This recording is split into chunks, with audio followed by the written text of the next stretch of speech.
These rocks move by themselves. No one is pushing these rocks at all.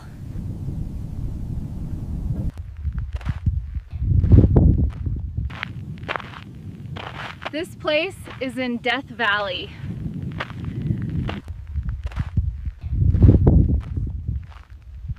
Each rock leaves a long track.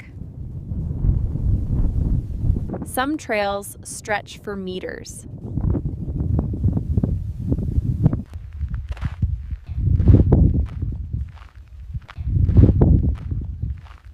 And they even change direction. But no one has ever seen them move. Scientists think ice and wind move them. Would you believe this?